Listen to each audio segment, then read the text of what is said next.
Amigos, en esta ocasión quisiera invitarlos a reflexionar sobre una pregunta que resulta fundamental para los cristianos. ¿Nos preparamos para recibir la palabra?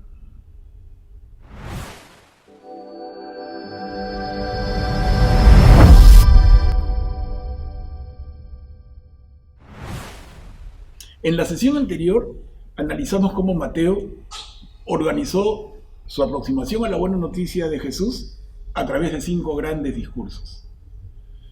Vimos con detalle el Sermón de la Montaña, que está en los capítulos 5, 6 y 7 del Evangelio.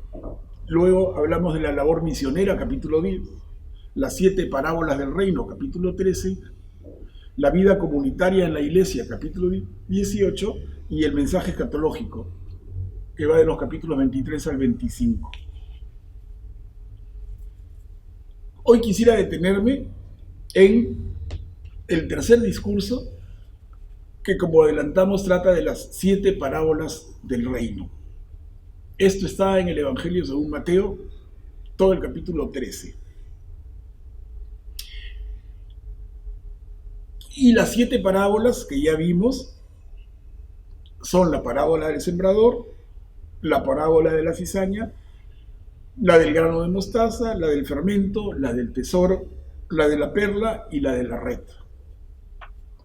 Yo les pedí que revisaran estas 7 parábolas porque contienen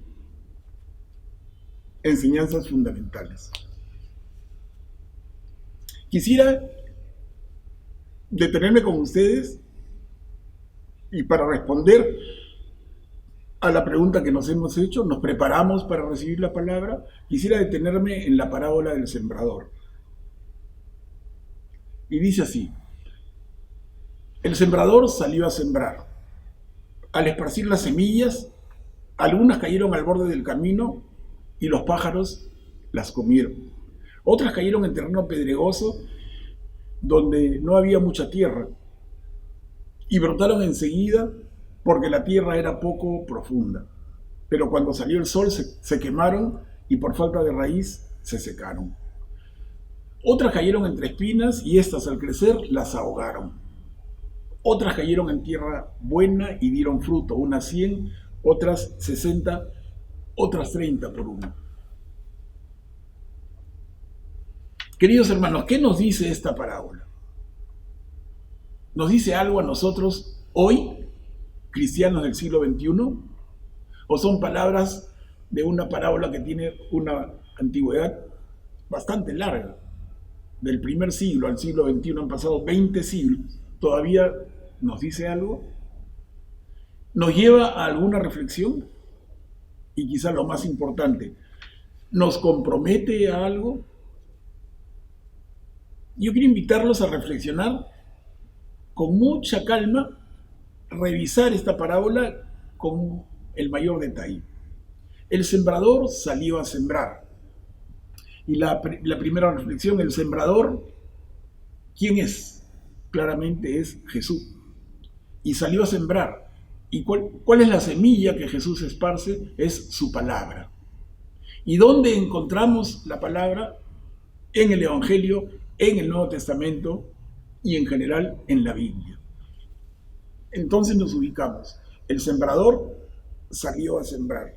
Y continúa la parábola y dice: al esparcir las semillas, algunas cayeron al borde del camino y los pájaros las comieron.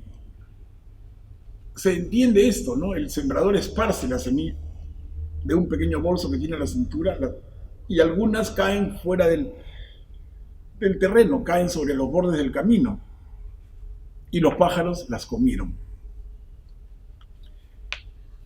Otras semillas cayeron en terreno pedregoso, donde no había mucha tierra y brotaron enseguida, porque la tierra era poco profunda. Pero cuando salió el sol, se quemaron y por falta de raíz se secaron. Otras semillas cayeron entre espinas y estas al crecer las ahogaron. Otras semillas cayeron en tierra buena y dieron fruto, unas 100, otras 60, otras 30 por uno. Hemos releído esta conocida parábola Pero la reflexión a la que los invito es esta. ¿Nos compromete algo? ¿Y qué es ese algo? Ya decíamos, queda claro que la semilla es la palabra de Dios y que Jesús es el sembrador. Pero, ¿qué nos corresponde hacer a nosotros? ¿Solo esperar la palabra?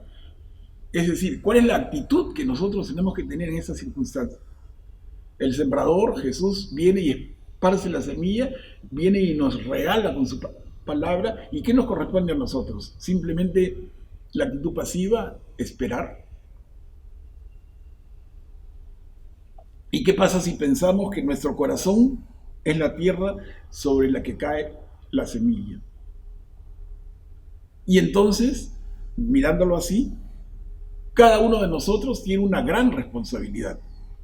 ¿Cuál es? Preparar la tierra, preparar nuestro corazón. Y la pregunta es, ¿lo hacemos? ¿Cómo?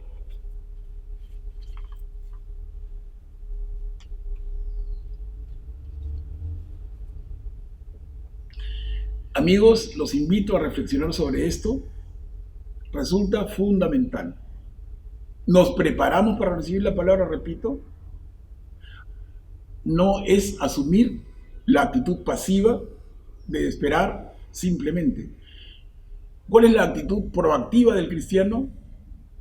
Es mover su propia tierra, abonarla, regarla, darle vuelta y prepararla que esté fresca y aireada para que cuando la semilla esparcida por el sembrador, que es Jesús, llegue a nuestro corazón, entonces anide y dé buen fruto.